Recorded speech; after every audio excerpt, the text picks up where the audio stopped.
할렐루야. 반갑습니다. 거룩한 주일 함께 드림에 감사드립니다. 우리가 하루 일을 마치고 저녁쯤에 이제 집에 들어가면요, 제일 먼저 하는 일이 집에 불을 켜는 것일 것입니다. 스위치를 누르고 그래야 이제 집안이 구석구석 환하게 잘 보이겠죠. 이렇듯 빛의 특징은요, 모든 것을 환하고 선명하게 볼 수 있게 해주는 것입니다. 마찬가지로 마음의 빛이 우리 안을 환하게 비춰줘야 우리는 바른 생각을 하고 바른 마음 가운데 바른 행동을 할 수 있게 되겠죠. 오늘은 이 빛에 대해서, 이 빛이 무엇이며 또 우리가 이 빛 가운데 어떻게 선한 열매를 맺어갈 수 있는지, 그리스도, 말씀, 성도의 착한 행실, 이게 설교 제목입니다. 그리스도, 말씀, 성도의 착한 행실이라는 제목으로 함께 말씀을 나누도록 하겠습니다.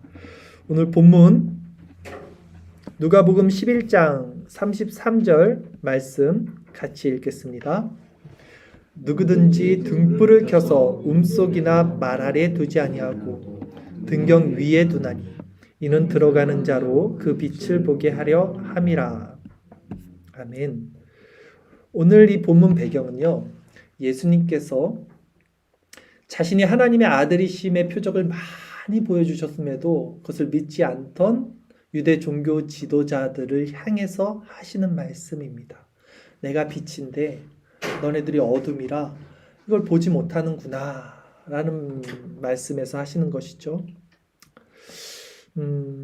오늘 이 33절 보면요, 누구든지 등불을 켜서 움속이나 라고 그랬는데, 이 움이라는 말 우리가 잘 안 쓰죠. 헬라어로는 크립토스라는 단어인데요, 뜻이 감추다, 덮다, 숨기다 라는 의미가 있습니다. 그래서 이걸 어둠이라고 해석을 합니다. 그리고 또 말 아래 두지 아니하고 라 그랬어요. 말이라는 말도 우리가 잘 안 써요. 힝 그 말 아니죠. 이 말은요, 그릇을 의미합니다. 그릇. 그래서 이 구절을 우리가 현대인의 성경으로 다시 한번 의역하면, 제가 한번 읽어드릴게요. 사람이 등불을 켜서 어두운 그런 밀실이나 아니면 그릇으로 덮어두지 않고 그것을 등잔대 위에 올려놓는 것은 그곳으로 들어오는 사람이 그 빛을 볼 수 있도록 하기 위해서이다 라고 해석될 수 있습니다. 그리고 이어서 예수님께서 이렇게 말씀을 하십니다. 본문 누가복음 11장 34절 한 절 말씀 다시 읽겠습니다. 내 몸의 등불은 눈이라. 내 눈이 성하면 온몸이 밝을 것이요 만일 나쁘면 내 몸도 어두우리라. 우리가 흔히들 이런 말 하잖아요. 눈은 마음의 창이다 라는 격언들이 있죠. 오늘 본문이 예수님의 뭐라고 말씀하셨냐면 내 몸의 등불은 눈이다. 사실 이 표현이 같은 의미입니다. 눈은 마음의 창이다, 또 내 몸의 등불은 눈이다. 이게 같은 의미예요. 왜냐하면 히브리인들은요, 인간 존재 전체를 몸으로 이해했어요. 몸이 인간 전체를 의미했어요. 반면 눈은 마음의 창이다 라고 해석하는 현대인들의 표현은 인간 존재를 마음의 근거에서 바라보는 헬라식 표현에 기인한 것입니다. 헬라 그리스 철학이 마음에 기인한 거죠. 즉 눈이 몸 가운데 가장 중요하듯이 우리 마음 가운데는 빛이 가장 중요하다라는 의미인데, 마지막 구절까지 우리 이어서 한번 읽겠습니다. 오늘 본문 마지막 구절 누가복음 11장 35절 36절 두 절 말씀 같이 읽겠습니다. 그러므로 내 속에 있는 빛이 어둡지 아니한가 보라.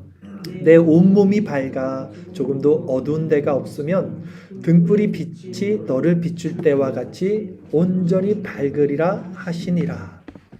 아멘. 내 속에 있는 빛이 어둡지 아니한가 보라. 그 빛이 밝아야지만 온전하게 모든 것이 밝을 것이다 라는 거예요.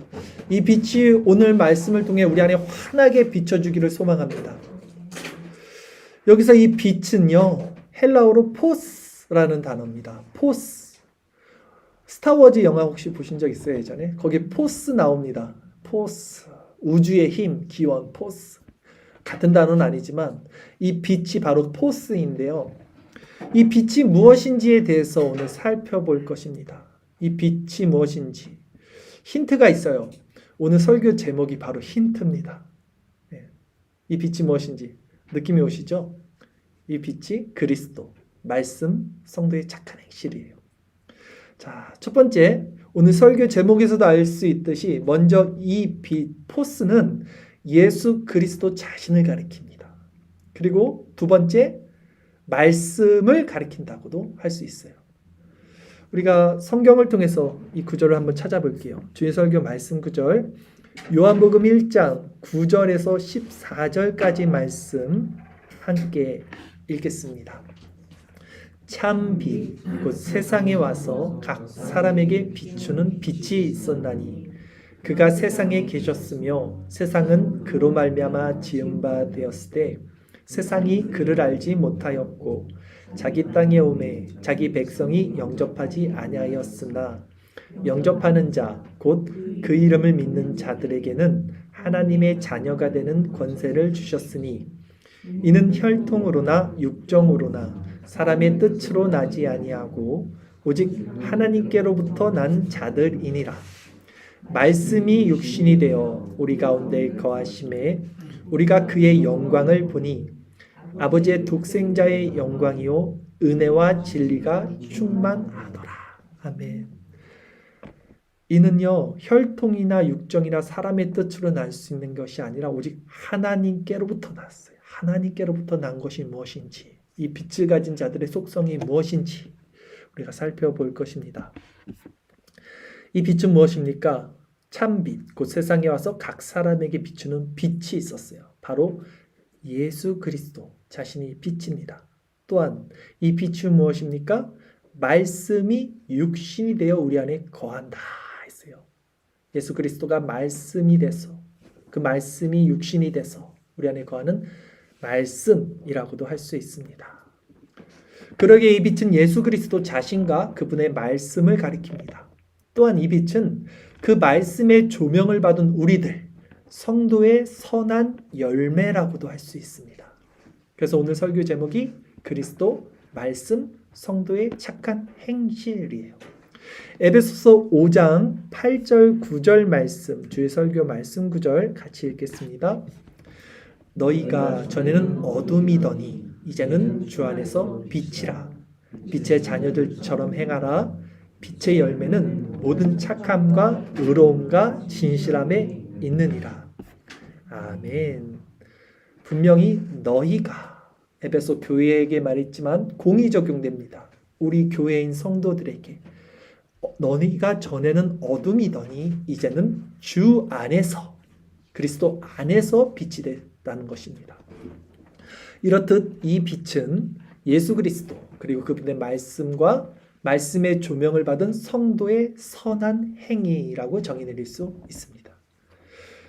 그러면 이제 이 빛이 가진 속성이 무엇인지를 살펴볼게요. 빛은요, 비추고 드러내는 속성이 있죠. 즉 예수님은요 드러나셔야 돼요. 또한 그분의 말씀도 드러나야 합니다. 또한 성도의 선한 행위 역시 이 세상 가운데 드러나야 하는 거예요. 이것이 빛의 속성이죠. 반대로 어둠은요 가리고 감추는 속성이 있습니다. 그러기에 하나님이 없는 자의 마음은 캄캄한 동굴과 같은데 더 큰 문제는 어둠은 스스로 자신이 어둠임을 자각하지 못하는 상태에 있다는 것입니다. 그것이 당시 유대 종교 지도자들의 모습이었고 오늘날 교회 안에 있지만 여전히 참된 그리스도의 빛 가운데 조명받지 못하고 있는 많은 교인들의 모습이기도 합니다. 성경은 그런 자들, 어둠 가운데 있는 자들, 빛의 조명을 받지 못한 자들에 대해서 이렇게 정의를 내립니다. 주의 설교 말씀 구절 에베소서 4장 18절에서 20절까지 말씀 같이 읽겠습니다. 그들의 총명이 어두워지고 그들 가운데 있는 무지함과 그들의 마음이 굳어짐으로 말미암아 하나님의 생명에서 떠나 있도다. 그들이 감각 없는 자가 되어 자신의 방탕에 방임하여 모든 더러운 것을 욕심으로 행하되 오직 너희는 그리스도를 그같이 배우지 아니하였느니라. 아멘. 그들은 총명이 어두워졌어요. 그래서 무지함과 마음의 굳어짐으로 하나님의 생명에서 멀리 떠나 있습니다. 때문에 모든 더러운 것을 욕심으로 행할 뿐입니다. 그러나 너희는, 즉 우리는 그리스도를 그같이 배우지 않았습니다. 그러기에 이 빛의 조명을 받은 성도의 착한 행실은 그리스도와 따로 떨어뜨릴 수 없어요. 포도나무와 가지처럼 하나의 생명 안에 연합되어서 발생됩니다. 우리는 이 빛의 열매를 맺어야 하는 자들입니다. 마태복음 5장 16절 말씀 같이 읽겠습니다. 이같이 너희 빛을 사람 앞에 비추게 하여 저희로 너희 착한 행실을 보고 하늘에 계신 너희 아버지께 영광을 돌리게 하라. 아멘. 그래서 우리의 착한 행실을 통해서 사람들로 하여금 하늘에 계신 하나님께 영광을 돌리게 해야 하는 막중한 임무가 그리스도와 연합된 빛의 자녀, 즉 교회인 우리들에게 있는 거예요. 이 책임이 우리에게 있는 것입니다, 여러분. 그러면 이 선한 행실을 열매 맺기 위해서 해야 할 일이 무엇입니까? 우리가 해야 할 일은 한 가지입니다. 오늘 본문 다시 볼까요? 누가복음 11장 35절 말씀 우리 한 절 같이 읽겠습니다. 그러므로 내 속에 있는 빛이 어둡지 아니한가 보라. 아멘. 우리가 해야 할 일은 우리 안에 있는 빛이 어둡지 아니한가 보는 거예요. 그 보는 방편 중에 하나가 말씀 묵상이겠죠. 선과 악, 빛과 어둠 같은 개념이죠. 그것을 나눠서 구분할 수 있는 것, 분별할 수 있는 것. 즉 말씀 묵상을 통해서 우리는 이 선한 것, 착한 것, 빛의 속성을 조명받는 것이고 이 조명을 풍성하게 받으면 받을수록 우리 안에 선한 열매를 맺게 되는 것입니다. 우리 스스로 맺을 수가 없잖아요. 위대한 청교도 설교자 토마스 브룩스가 이렇게 말을 했습니다. 가장 탁월하고도 감미로우며 가장 지혜롭고도 강력한 그리스도인은 가장 많이 읽는 사람이 아니라, 그러니까 가장 많이 공부하는 사람이 아니라 가장 많이 묵상하는 사람이다. 저는요, 말씀 묵상을 통해서 주어지는 이 빛된 마음의 상태와 또한 제가 세상살이 가운데 찌들어가며 살 때의 마음의 상태와 이 둘 차이의 이 둘 차이를 마음 가운데 극명하게 느껴요. 말씀의 조명을 받은 상태의 마음은요, 긍정적이고 밝고 힘이 있고 기쁨과 평안과 감사가 차고 넘칩니다. 그러나 제가 세상 가운데 살다 보면서 사람들과 또 부딪히면서 이 마음이 부정적으로 변하고 어두워지고 더러운 욕심과 죄로 말미암아 이 생명에서 떠난 것 같은 상태를 느낄 때는요, 정말 비참하고 수치스럽고 숨고 싶고 고통스럽고 그렇습니다. 그래서 저는 늘 이 말씀 묵상 가운데 있기를 소망하게 돼요. 그리고 그리스도 안에 거하며 그분의 온유하고 겸손하신 성품을 배우기를 간절히 매 순간 구하게 됩니다. 저희 비참함을 보면 볼수록 그분의 겸손하고 온유한 마음을 붙들 수밖에 없습니다. 그 상태에 머물지 않는 것이 저에게는 너무 괴롭기 때문입니다. 그리스도의 빛 가운데 있지 않는 상태가 제게는 너무나 비참하기 때문이에요. 로마서 7장 22절에서 24절까지 말씀 우리 같이 다시 한번 읽겠습니다. 내 속사람으로는 하나님의 법을 즐거워하되 내 지체 속에서 한 다른 법이 내 마음의 법과 싸워 내 지체 속에 있는 죄의 법으로 나를 사로잡는 것을 보는도다. 오라 나는 공고한 사람이로다. 이 사망의 몸에서 누가 나를 건져내랴. 바울의 이 고백은요, 이 싸움은요, 참된 성도, 즉 거듭난 성도 안에서만 일어나는 싸움이에요. 그리고 이 싸움은요, 죽을 때까지 계속되는 싸움입니다. 우리가 존 오웬의 책을 통해서 수요일에 분명히 확증했던 말입니다. 예. 그런 측면에서 말씀 묵상은 이 세상과 분리되어 하늘을 향한 경건한 마음을 소망하고 가지는 자들이 하나님의 나라의 그 신적인 것들에 대해 계속해서 자신의 생각을 집중하여 숙고할 수 있는 은혜의 방편이라고 할 수 있어요. 말씀 묵상이 너무 중요한 거예요. 우리가 세상과 싸울 수 있는 무기인 것입니다. 그러면 제가 이제 더 깊은 차원에서 말씀을 드릴 거예요. 오늘 말씀 또 마찬가지예요. 제가 말씀드렸듯이 늘 마지막 드리는 설교는 제가 드리는 설교 중에 가장 강력하고 명확하고 선명한 설교입니다. 그런 차원에서 오늘 설교도 잘 들으셔야 돼요. 정말 중요하고 정말 본질의 말씀이고요. 성령을 의지해서 들으셔야 됩니다. 자, 빛 가운데 선한 행실이 드러나는 것이 무엇인지에 대해서 말씀을 드릴 거예요. 빛 가운데 드러난다는 것은 뭐냐면요, 어둠 가운데 거하지 않는 상태예요. 어둠 가운데 거하지 않는 상태는 뭐냐면 그리스도로 말미암아 우리의 온 전인이 가득 채워진 상태입니다. 이것이 뭐냐면 선으로 악을 이기게 되는 상태입니다. 자, 우리가 왜 어둠을 두려워합니까? 우리가 왜 악을 두려워합니까?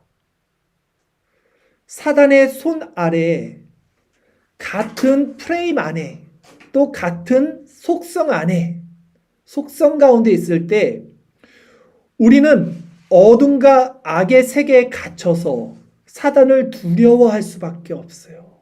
사단의 세계 안에 들어가서 그 안에서 살면요, 백전백패가 되는 것이죠.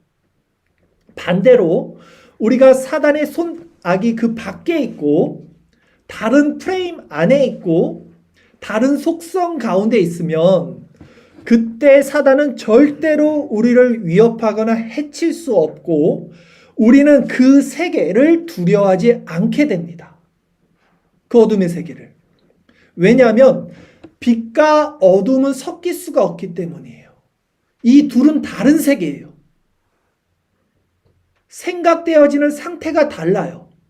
이 말씀이 무엇이냐면 우리는 지금 같은 세계를 살고 있지만 이 세계는 두 세계가 나눠져 있어요. 분명히 영의 세계와 육의 세계. 그런데 우리가 이 육의 세계에 살고 있으면요, 육의 습성들과 서로 연합이 됩니다. 육의 속성들이 연합되면서 그 안에서 선악을 분별한다고요, 사람들이. 그러면 그 안에서 선악 기준을 나누더라도 우리는 그 사단의 세계 안에 있기 때문에 절대로 사단을 이길 수 없어요. 전혀 다른 세계예요. 생각되어지는 차원이 달라요. 우리가 속해야 되는 세계는 이쪽 세계예요. 하나님의 속성 가운데 있는 세계예요. 자, 같은 원리로 우리가 세상을 이제 삽니다. 그럴 때 우리가 누군가를 두려워해요. 또 누군가로부터 어떤 압박을 받을 수도 있고요. 공격을 받을 수도 있고, 그래서 우리가 위축을 받을 수 있게 된다면 문제는요, 그 대상이 아니에요.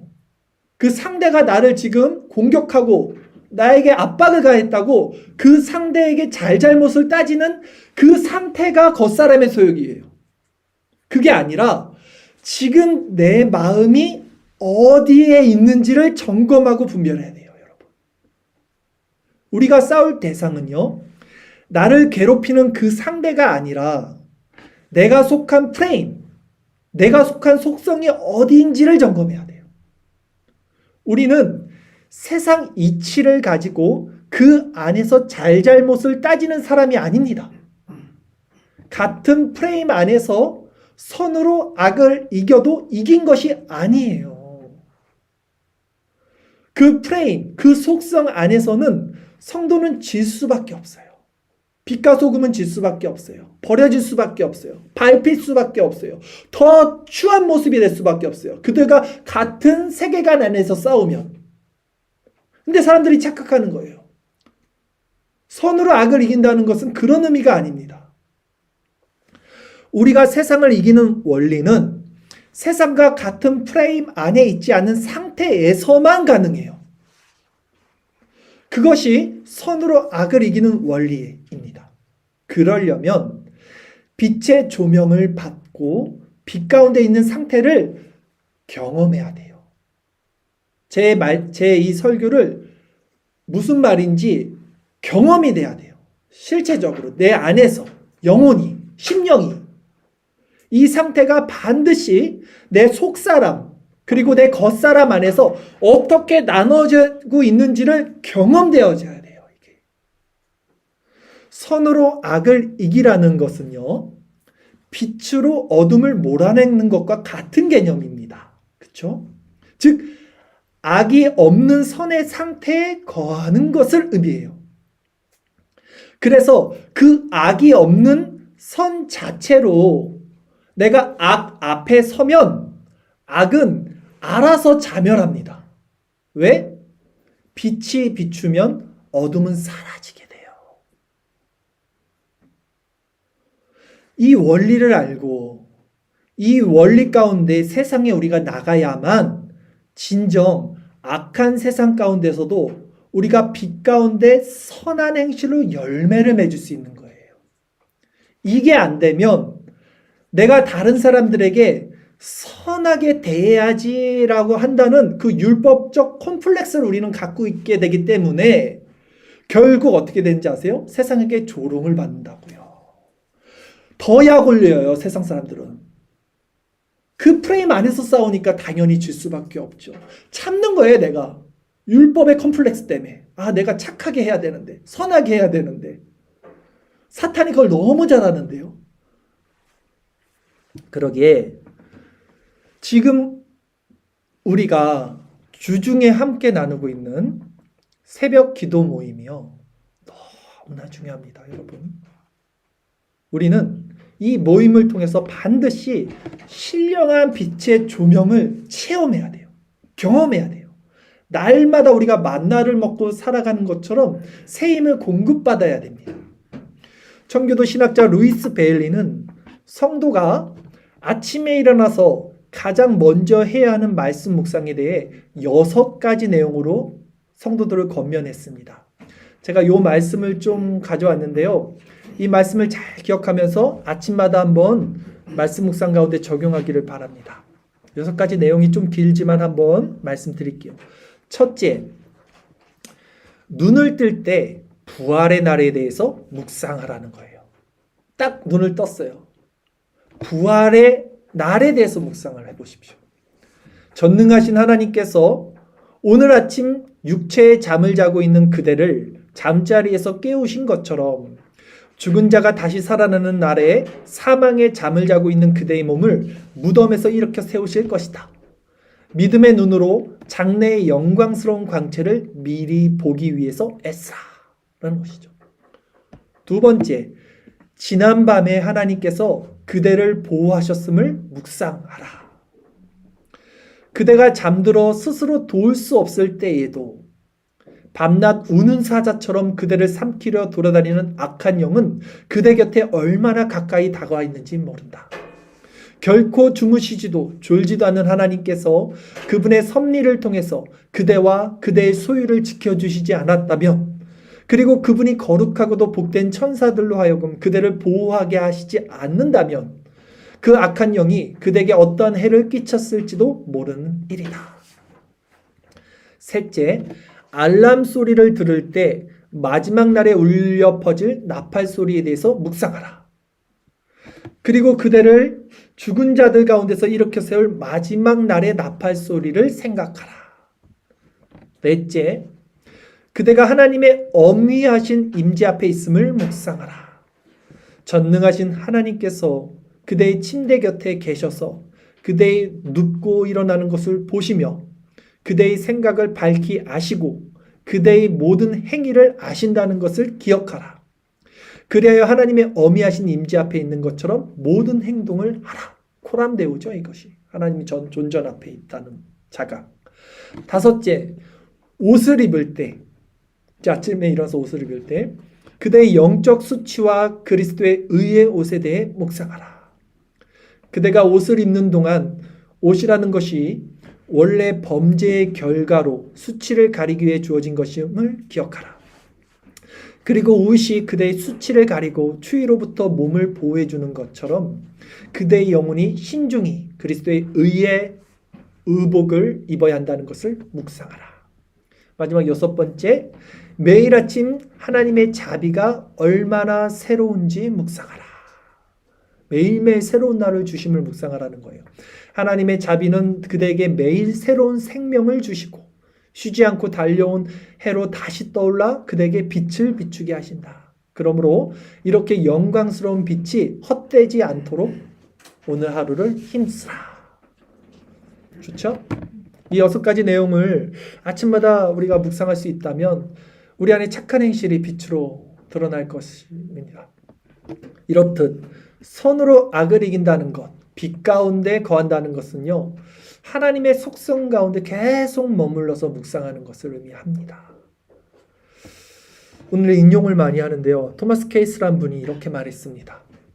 하나님과 함께 하루를 시작하는 것보다 신앙생활에 유익한 것은 없다. 성도들은 버릇처럼 하나님과 함께 잠이 들고 아침에 하나님과 함께 일어나야 한다. 세상의 일이 우리 앞에 펼쳐지기 전에, 또한 세상의 소문에 우리가 영향받기 전에 무엇보다 먼저 하나님을 생각하는 것이 유익하다. 비천한 것들로 우리 마음이 타락하기 전에 우리의 정결한 마음과 시작을 하나님께 바치는 것이 중요하다. 만일 아침에 세상이 우리 마음을 사로잡는다면 온종일 그것을 물리치기가 어려울 것이기 때문이다. 우리 하루 살면서 얼마나 세상에 덕지덕지 때를 묻힙니까? 그러기에 첫 시간은 우리가 수호해야 되는 거예요. 꼭 그리스도로 말미암아 하나님과 교제를 나눠야 되는 것이죠. 저는 하루 중에 가장 의미 있고 중요한 시간이 바로 새벽 기도 시간이에요. 그래서 저는 이 새벽 시간을 위해서 저녁 늦은 시간을 포기하기를 오히려 여러분들에게도 권합니다. 온전히 새벽에 깨서 친밀하게 하나님과 교제하며 묵상하며 새 힘을 공급받기 위해서 늦은 저녁 밤 시간을 일찍 잠자리에 드는 것이 우리 신앙의 경건을 위해 더욱 유익하다고 저는 생각합니다. 그래서 이 빛이 항상 아침마다 우리 마음을 비추고 이 빛된 마음으로 우리가 세상에 나아가서 이 빛의 속성으로 우리가 세상 가운데 선으로 악으로 이길 수 있는 이런 삶을 산다면 그것이야말로 가장 행복하고 복된 삶이 될 것이라고 저는 확신합니다.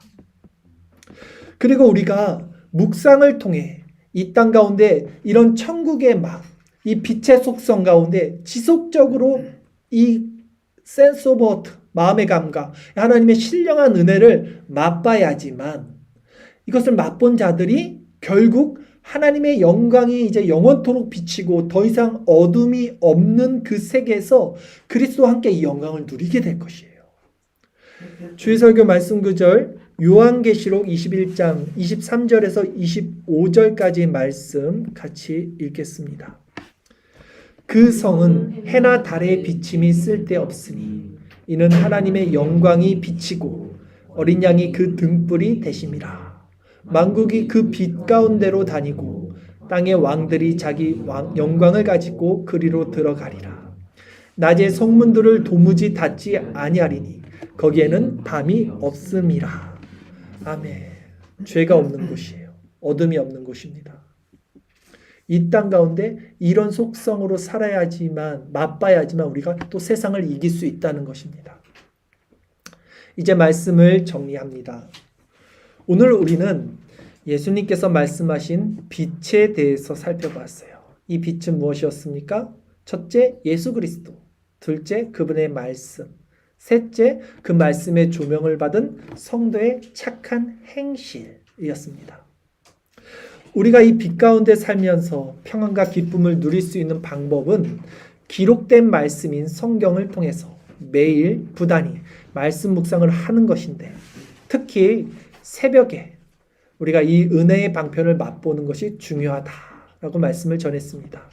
그리고 그 방편의 6가지 사항에 대해서 제가 권면을 드렸죠. 그리고 무엇보다도 이 말씀 묵상을 통해서 빛 가운데 거하는 상태가 무엇인지에 대해서 제가 말씀을 드렸습니다. 선으로 악을 이기는 것은 선 안에 온전히 거하는 상태입니다. 그 안에 어둠이 조금도 없는 것입니다. 그럴 때 이들은 자신 안에 어둠이 드러나는 것을 부끄러워하거나 감추지 않습니다. 자, 보세요. 겉사람의 소유 가운데 선악을 분별하는 사람들의 특징은 뭐냐면, 이게 가짜라는 특징이 뭐냐면요, 자신의 어둠, 수치, 부끄러움, 죄악이 드러날 때 감춥니다. 분명히 감춰요. 그런데 다른 프레임, 다른 속성 안에 있는 사람들은요, 자신 안에 있는 죄와 수치, 어둠이 드러날 때요, 이것을 드러냅니다. 왜냐하면 이 사람들은 다른 프레임에 있어요. 하나님의 속성 안에 있어요. 그렇기 때문에 이적 프레임, 겉사람의 프레임은 어떻게 되는지 아세요? 이미 십자가에 죽은 상태라는 자각을 갖고 있어요. 이 사람들은 죽지 않았어요. 그래서 이게 나예요. 그래서 이걸 드러낼 수 없어요. 왜? 이걸 드러내는 것이 내 죽음이니까. 그런데 이적 프레임, 그리스도와 연합된 상태, 하나님의 속성, 속사람의 상태에 있는 사람들은 분명히 자신의 치부, 이 죄 성향이 여전히 있거든요. 잔존하거든요. 그래서 사람들 앞에서 드러내는 것을 할 수 있게 돼요. 이것은 내가 아니에요. 겉사람이고 십자가에 죽은 옛 자라는 자각이 있어요. 늘 많이 할 수 있어요. 그래서 치부를 숨기지 않아요. 오히려 그 안에 그리스도가 계시기 때문에 빛 가운데 어둠이 드러나길 더 원해요. 내가 죄인됨이 은혜라는 것을 고백되게 돼요. 이것이 십자가에 못 박힌 자의 정체성이에요.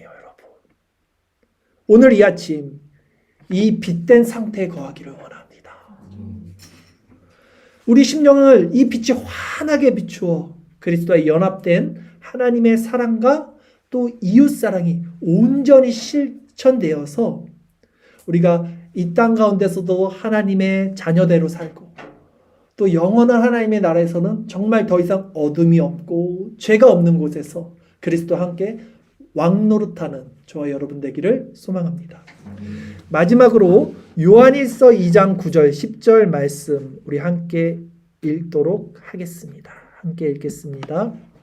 빛 가운데 있다면서 그 형제를 미워하는 자는 지금까지 어둠에 있는 자요, 그 형제를 사랑하는 자는 빛 가운데 거하며 자기 속에 거리낌이 없으나 그의 형제를 미워하는 자는 어둠에 있고 또 어둠에 행하며 갈 곳을 알지 못하나니 이는 그 어둠이 그의 눈을 멀게 하였음이라. 아멘.